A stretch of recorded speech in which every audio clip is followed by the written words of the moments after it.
డబ్బు, అనారోగ్యం, ఉద్యోగం, వ్యాపారం అప్పులతో బాధపడుతున్నారా? మీకోసమే మేనిఫెస్టింగ్ మిరాకిల్స్ 11 days ప్రోగ్రామ్. నమస్తే, వెల్కమ్ టు సుమన్ టీవీ. ప్రస్తుతం మనతో పాటు ఉన్నారు former deputy director, ministry of defence, 20 years above experience ఉన్నటువంటి యూపీఎస్సీ టీచింగ్లో బాలలత మేడం ఉన్నారు. మేడంతో మాట్లాడదాం. నమస్తే మ్యామ్. నమస్తే అండి. మ్యామ్, ట్రంప్ విన్నింగ్ తర్వాత అక్కడ ఉన్నటువంటి మన ఇండియన్ స్టూడెంట్స్కి చాలా రూమర్స్ అయితే వస్తున్నాయి. స్టూడెంట్ వీసాలో కూడా తగ్గుదల కనిపిస్తుంది. తగ్గింది కూడా 38%. కమింగ్ టు H1B వీసా కానీ, F1 వీసా కానీ, వీటన్నిటి గురించి ఒక్కసారి మా వ్యూవర్స్కి. డొనాల్డ్ ట్రంప్ విక్టరీకి ముందే, November 5th రిజల్ట్స్ రాకముందే కూడా ఇండియన్ స్టూడెంట్స్ అమెరికా సంబంధించి చాలా విషయాలు బయటకు వస్తున్నాయి. ముఖ్యంగా అక్కడ ఉన్న స్టూడెంట్సే రకరకాల మీడియంస్ ద్వారా, ఈ డిజిటల్ మీడియా ద్వారా చెప్తున్నారు, రావద్దు, ఇక్కడ జాబ్స్ లేవు, ఇక్కడ లివింగ్ స్టాండర్డ్స్ చాలా కష్టంగా ఉన్నాయి, మాకు తినడానికి కూడా కష్టం అవుతుంది, ఉద్యోగాలు రావట్లేదని ట్రంప్ విజయానికి ముందే చెప్తున్నారు. అయితే ఇక్కడ ట్రంప్ రిపబ్లికన్ పార్టీ, బేసికల్గా రిపబ్లికన్ పార్టీ అంటే యాంటీ ఇమిగ్రెంట్స్ అనమాట. కానీ ఇక్కడ మనం ఒక విషయం అర్థం చేసుకోవాలి, లీగల్ ఇమిగ్రెంట్స్ వేరు, ఇల్లీగల్ ఇమిగ్రెంట్స్ వేరు.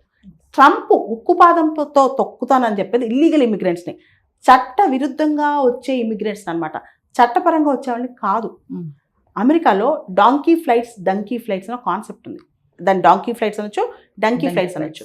ఎవరైతే లాటిన్ అమెరికా ఇలాంటి దేశాల నుంచి, సెంట్రల్ అమెరికా దేశాల నుంచి దొంగతనంగా ఇల్లీగల్ రూట్స్ ద్వారా అమెరికాకి వెళ్తారో వాళ్ళు అమెరికాలో చాలా పెరిగిపోయారు.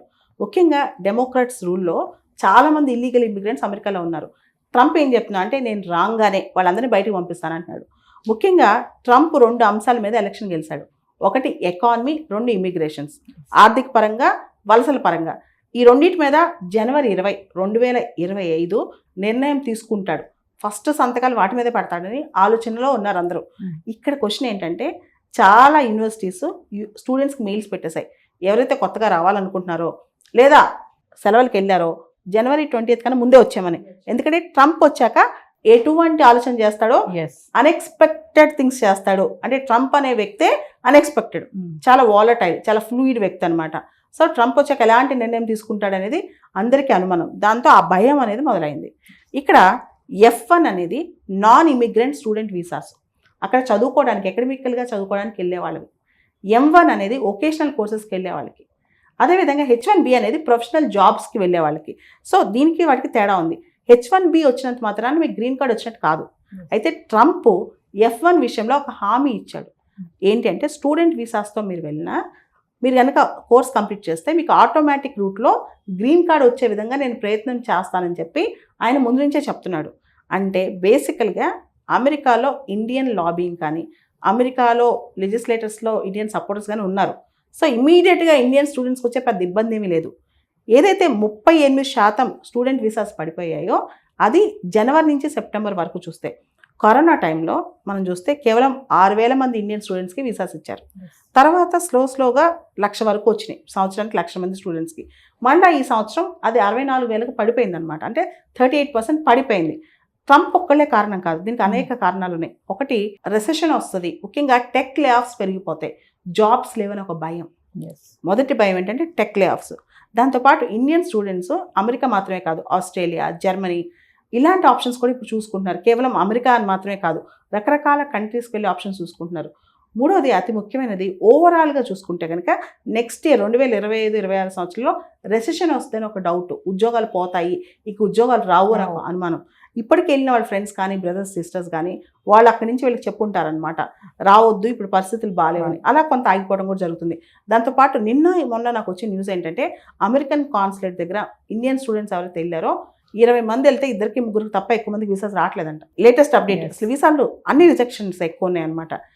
దానికి కొంచెం వాళ్ళు కూడా స్ట్రిక్ట్గా, అమెరికా వీసా అనేది జనరల్గా ఒక ప్రివిలేజ్ అని చెప్పొచ్చు. ఎందుకంటే రిజెక్షన్స్ ఎక్కువ ఉంటాయి, దానికి ప్రాసెస్, దానికి స్లాట్స్ దొరకటం, దానిలో వీసా ఇంటర్వ్యూ కూడా ఒక క్లిష్టమైన పరిస్థితే. ఎవరికి వస్తో, ఎందుకు రాదో ఎవరికి తెలియదు. అండ్ తర్వాత ఇప్పుడు వరకే ఆల్రెడీ వెళ్ళి 15 సంవత్సరాల నుంచి ఉండి సెటిల్ అయిపోయి గ్రీన్ కార్డ్ ఎవరికైతే ఉందో, గ్రీన్ కార్డ్ అంటే సిటిజన్షిప్ కాదు, పర్మనెంట్ రెసిడెన్సీ, ఆ పర్మనెంట్ రెసిడెంట్ స్టేటస్ ఎవరికైతే ఉందో వాళ్ళ లైఫ్ సెక్యూర్, వాళ్ళ జాబ్ సెక్యూర్. ఇంకా చెప్పాలంటే ట్రంప్ గెలవటానికి ఇంతకుముందు వరకు లాస్ట్ ఎలక్షన్స్ వరకు కూడా ఇండియన్స్ ఎక్కువ మంది డెమోక్రాట్ పార్టీ వైపు ఉండేవాళ్ళు.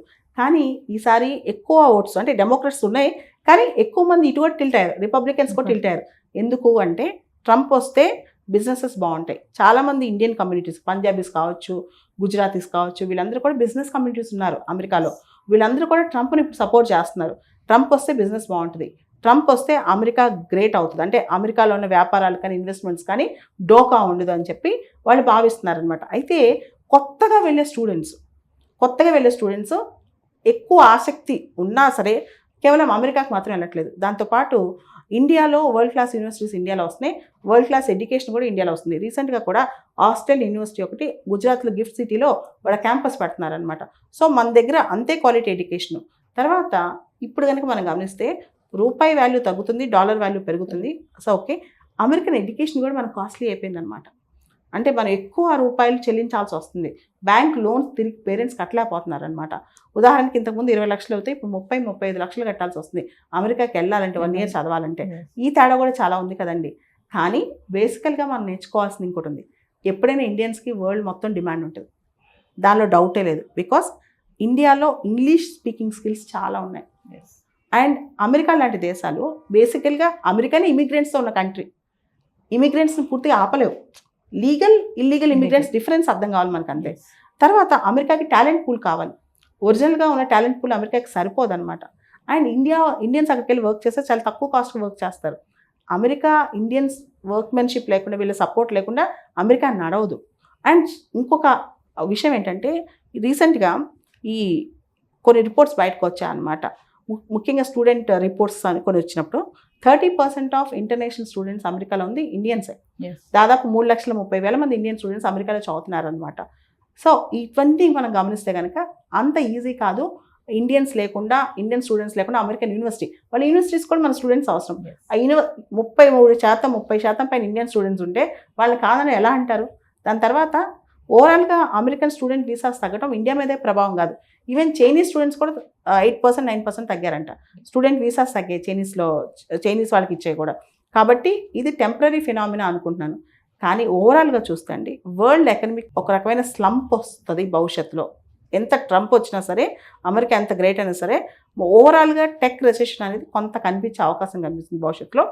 రెండో ముఖ్యమైన అంశం ఏంటంటే, 2025లో ట్రంప్ తీసుకున్న నిర్ణయాలు బట్టి కూడా నెక్స్ట్ స్టూడెంట్ ఇంటేక్ అనేది మనకు కనిపిస్తుంటుంది అనమాట. తర్వాత జియో పాలిటిక్స్, అంతర్జాతీయంగా రకరకాల రాజకీయ పరిణామాలు, ముఖ్యంగా ఇజ్రాయెల్ హమాస్ మధ్య యుద్ధం కానీ, రష్యా ఉక్రెయిన్ యుద్ధం కానీ, ఇవన్నీ కూడా ఇంటర్నేషనల్ స్టూడెంట్ ఇంటేక్ని కూడా ప్రభావితం చేస్తాయి. వీళ్ళు బయటికి వెళ్ళి, మన పిల్లలు బయటికి ఎందుకు వెళ్ళాలి, ఎక్కడ ఏ యుద్ధం వస్తుందో తెలియదు, ఇలాంటి ఆలోచనలు కూడా పేరెంట్స్కి ఉంటాయి అన్నమాట.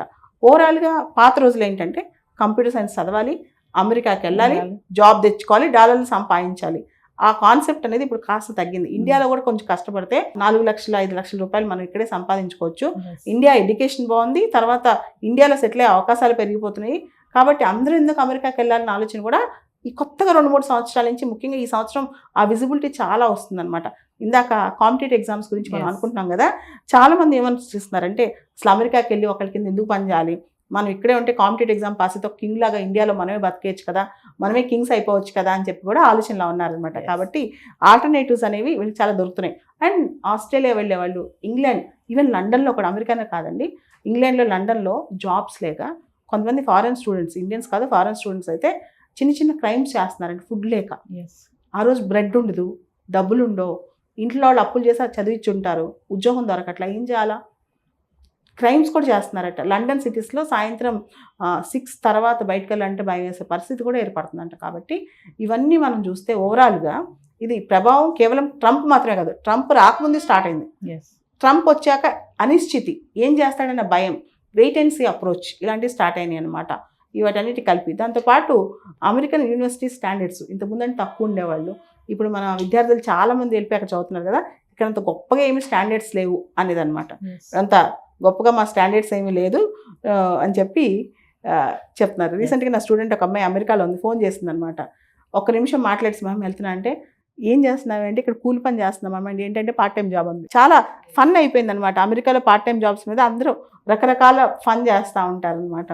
అలా ఇందాక అన్నట్టుగా మేడం ఒక్క విషయం చెప్పండి లాస్ట్లో, అంటే లక్షలు పెట్టుకుని మనం ఒక అమెరికా వెళ్ళినా అక్కడ జాబ్ మార్కెట్ సిచ్యువేషన్ అనేది ప్రెసెంట్ ఎలా ఉంది అంటే ఇక్కడ చదివిన చదువుకి అక్కడ దానికి మ్యాచ్ అవుతుంది అసలు? ప్రొఫెషనల్గా H1B వీసా మీద పర్మనెంట్గా జాబ్స్ వస్తే బాగానే ఉంటున్నాయండి, స్టాండర్డ్స్గానే ఉంటున్నాయి.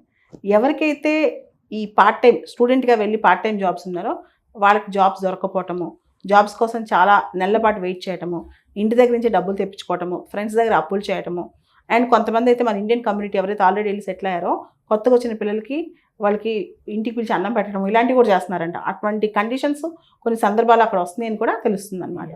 Thank you.